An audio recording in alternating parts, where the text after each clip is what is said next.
আসসালামু আলাইকুম রহমতুল্লাহ। ইতিমধ্যেই অনেক জাতীয় নেতৃবৃন্দ বক্তব্য রেখেছেন, আরো অনেকে রাখবেন। সময় খুবই সংক্ষিপ্ত, খুব বিস্তারিত আলাপ করার সুযোগ নাই। আজকের এই সমাবেশের জন্য ইসলামী আন্দোলন বাংলাদেশের নেতৃবৃন্দকে ধন্যবাদ জানাই। আমি গাড়ি থেকে আসার পথে দেখেছি মৎস্য ভবন, শাহবাগ, হাইকোর্ট মোড় সমস্ত জায়গায় লোকে লোকারণ্য। এই মাঠের বাইরেও কাজে মাঠে যারা আছেন মাঠের মধ্যেই লোকে সীমাবদ্ধ, এটা না, চতুর্দিকে লোকে লোকারণ্য।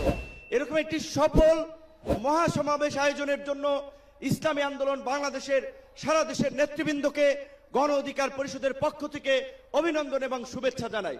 অভিনন্দন এবং শুভেচ্ছা জানাই ইসলামী আন্দোলনের পীর সাহেবকে এবং তার সাথে অন্যান্য সিনিয়র নেতৃবৃন্দকে, যারা আজকের ইসলামী আন্দোলনের এই সমাবেশে বাংলাদেশের প্রায় সকল মত পথের রাজনৈতিক দলের নেতৃবৃন্দকে এই মঞ্চে একত্রিত করেছেন। এবং আজকের এই সমাবেশ অত্যন্ত সময়োপযোগী এবং কার্যকর বিষয়ের উপরে ভিত্তি করে নির্ধারণ করা হয়েছে। আপনারা জানেন বাংলাদেশের 24-এর গণ অভ্যুত্থান পরবর্তী রাষ্ট্র সংস্কারের যে জন আকাঙ্ক্ষা তৈরি হয়েছে, শাসনতান্ত্রিক ব্যবস্থার পরিবর্তনের যে রাজনৈতিক এবং জন আকাঙ্ক্ষা তৈরি হয়েছে, সেই আনুপাতিক হারে নির্বাচনের দাবিতে আজকে বোধহয় কয়েকটি দল ব্যতীত সব দলই কিন্তু এই মঞ্চে ইতিমধ্যে হাজির হয়ে এই সংখ্যানুপাতিক নির্বাচনের পক্ষে তাদের দলীয় সমর্থন ব্যক্ত করেছে।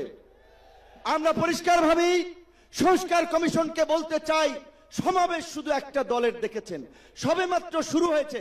ইসলামী আন্দোলন আজকে করেছে, 19 তারিখ জামাত করবে, তারপরে গণ অধিকার পরিষদ করবে। রাষ্ট্র সংস্কার এবং জন আকাঙ্ক্ষার বাস্তবায়নে সমস্ত রাজনৈতিক দলগুলো জনসমাবেশের মাধ্যমে এই সরকারকে তাদের সমর্থন দেখিয়ে দেবে। তাই আমরা বলতে চাই, কোন দু একটি দলের উপরে ভিত্তি করে দু একটি দলের কথায় সংস্কারের নকশায় পরিবর্তন আনা যাবে না। আমি সংস্কার কমিশনে বলেছিলাম, দেশ স্বাধীনের পরে ডক্টর কামাল হোসেনরা বলেছিল আমাদের নেতা শেখ মুজিব, আমরা তো তাকে দেখে সংবিধান নির্মাণ করেছিলাম, রচনা করেছিলাম, তাকে এম্পাওয়ার করার জন্য। আজকে সংস্কার কমিশনকে বারবার আমরা বলতে চাই, দু একটি দলকে প্রাধান্য দিয়ে বেশিরভাগ জনগণের আকাঙ্ক্ষার বিপরীতে গিয়ে কোন সিদ্ধান্ত বাস্তবায়নের দুঃসাহস দেখাবেন না। আনুপাতিক হারে নির্বাচন হলে সমস্যাটা কি? কোনো সমস্যা নাই। প্রধানমন্ত্রীর মেয়াদ 10 বছরের বেশি না থাকলে সমস্যা কি? আমরা অত্যন্ত যৌক্তিকভাবে এই কথাগুলো দফায় দফায় আলোচনায় তুলে ধরছি, কিন্তু এটা পরিষ্কার সংবিধান, এই সংস্কার জাতীয় ঐক্যমত্য কমিশন কেন জানি দু একটি দলের প্রতি পক্ষপাতমূলক আচরণ করছে। এই পিয়ার পদ্ধতি তাদের এজেন্ডায় বাদ দিয়ে তারা ঘুরাই দিল।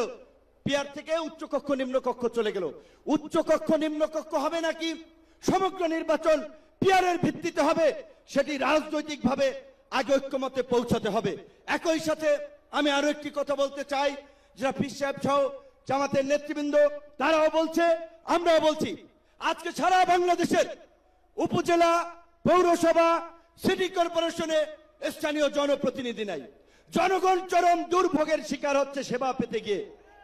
সরকারের উন্নয়নমূলক কর্মকাণ্ড ব্যাহত হচ্ছে এবং 50 বছরের যে অভিজ্ঞতা, নির্বাচনের পরে রাজনৈতিক দলগুলো, এমপিরা মিলে, মন্ত্রীরা মিলে কেন্দ্র দখল করে তাদের নেতাদেরকে পুলিশ প্রশাসনকে দিয়ে জেতায়। কাজী এই সরকারের আমলে যেমনি ভাবে জাতীয় নির্বাচন হবে, একই সাথে অনতি বিলম্বে আমরা স্থানীয় নির্বাচন আয়োজনেরও দাবি জানাচ্ছি। সবাই ভালো থাকবেন। আসসালামু আলাইকুম।